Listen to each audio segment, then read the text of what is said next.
October 7, 1952, Leningrad. The city, now St. Petersburg, still breathed the dust and death of the most brutal siege in modern history. For almost 900 days, hunger, cold, and endless bombings tried to break the spirit of its people. The scars weren't just on the buildings, they were etched into the souls of every survivor. It was a world of ash and ice, where hope was a rare luxury and toughness was an everyday need. The generation born into this world inherited not just a ruined city, but the heavy weight of shared memories of suffering and amazing strength.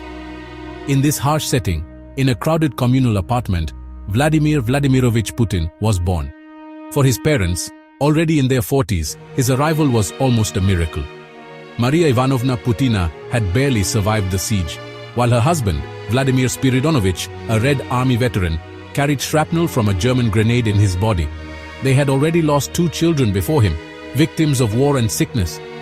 Little Volodya grew up in a courtyard where the rule of the strongest was law, a small version of the nation around him. Small and skinny for his age, Putin learned early that to survive, he needed to be smarter and tougher than others. Street fights were his first lesson in strategy and scaring people. But brute force had its limits. He needed an edge, a system that could turn his physical weakness into a weapon. He found that weapon on the mat. First in Sambo, the Soviet martial art, and then, with great dedication, in Judo. Judo wasn't just a sport, it was a way of life, a science of fighting. Under the guidance of his coach, Anatoly Raklin, who became like a father figure, Putin dove into its principles. He learned the gentle way, the art of giving in to win, of using the opponent's strength and weight against them. Every fall taught him that losing is just a tactical adjustment, a chance to learn the opponent's weakness. In Judo, mental strength beats physical strength. It's a game of body chess, where patience, observation, and exploding at the right moment are the keys to victory. Every move was carefully planned, every grip on the kimono a study of the other's intentions, every gesture a lesson in control, not just over the opponent, but most importantly, over himself. His emotions, his urges, everything was put aside for strategy. In the quiet of the dojo, between sweat and strict discipline, young Putin wasn't just building his body, he was shaping the mind of a future master of strategy. A man who would see the world as a big mat, where nations are opponents and geopolitics. A relentless fight for control. In 1975, a young Vladimir Putin fulfilled a childhood dream. He joined the KGB, the world's most feared and powerful intelligence agency. For him, it wasn't just a job, but a calling, a summons to serve the Soviet state, the shield and sword of the party. The training was incredibly tough. He learned not only the arts of spying and counter-spying, but also the psychology of manipulation, the art of recruiting informants, and the strict discipline of working in the shadows. Every mission, every report, every move was carefully planned, carried out with extreme precision. In this school of secrets, he built his character, quiet, observant, and relentless. The lessons learned here weren't just about field techniques, they were lessons about power, loyalty, and human nature. He learned that information is the most valuable currency and that silence is his greatest weapon. This foundation would shape every decision he would make in the future. His first big mission abroad took him to Dresden, East Germany. The city, still marked by the scars of World War II, was a seemingly quiet post, a refuge away from the centers of power in Moscow and Washington. But appearances can be deceiving.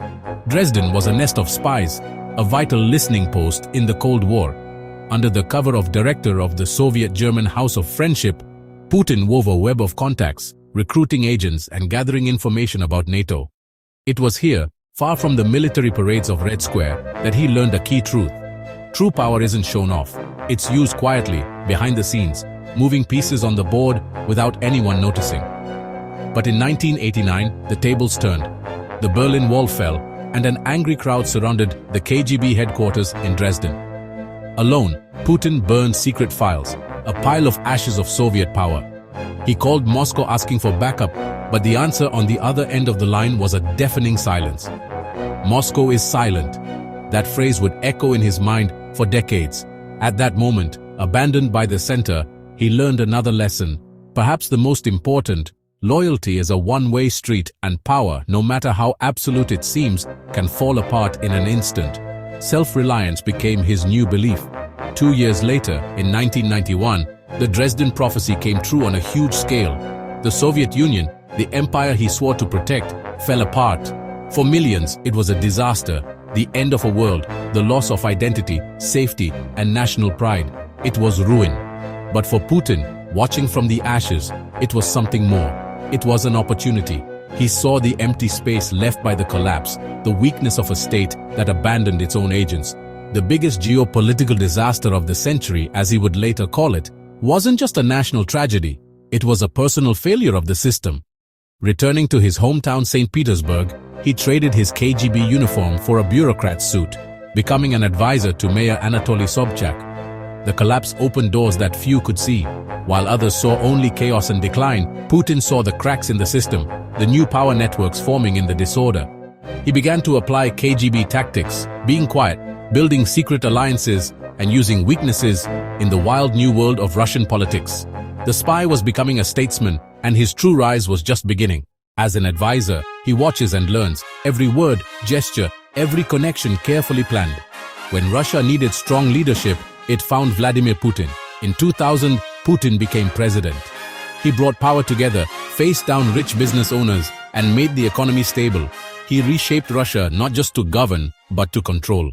Every negotiation is a move on a global chessboard, and in this complex game of power, Vladimir Putin isn't just a player. He's the master who seems to know every move ahead of time.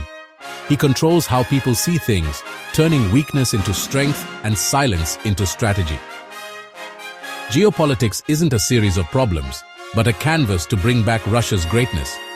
From Damascus to Caracas, from Beijing to the heart of Africa, his influence spreads, challenging the established world order. He uses Russia's huge energy reserves not as goods, but as levers of power, able to heat up or freeze the plans of entire nations. Putin sells the world a vision of a multipolar future, an alternative to Western dominance, where Russia is a key part of global stability or instability. It depends on which side of the board you're on. But who is the man behind these moves? The Kremlin's answer is a carefully built myth. The athletic warrior, strategist leader. A myth built with precision. Every image is a piece of propaganda. The black belt judoka, the hockey player, the shirtless horseman under the Siberian sun. It's a display of manliness and strength, a clear contrast to the weakness of his opponents and the decline of the West. He's the warrior who brought peace to Chechnya with a firm hand and didn't hesitate to redraw borders, always under the flag of defending the homeland. He presents himself as the restorer of national pride, the modern Tsar who saved Russia from the chaos of the 1990s. And finally, the strategist, the former KGB agent, whose cold, calculating eyes see the world as a field of secret operations. Today, Putin isn't just president, he is the very embodiment of the state. The boy from the shadows who grew up in the courtyards of Leningrad and learned the art of hiding things in the KGB became the master of the Kremlin. He rewrote the constitution to ensure he could stay, silenced the opposition, controlled the press, and made the rich business owners his servants, turning them from rivals into helpers. Power is no longer shared, it comes from one single source. The political system was remade in his image, strict, centralized, and unyielding. He doesn't just govern Russia, for many, he is Russia. And so, the mystery continues. The world watches, studies every move, and still asks, who is Vladimir Putin really? Is he the patriot who saved his nation from falling apart, or the dictator driven by anger? A brilliant tactician or a strategist with a vision for a new Russian empire? Maybe he is all of these things, a mirror that shows the hopes and fears of those who watch him. After all these years, the man who came out of the shadows remains hidden in them. The master of the Kremlin keeps his final secret, leaving the world forever unsure. And in that uncertainty lies his greatest power. The world watches and asks, who is Vladimir Putin?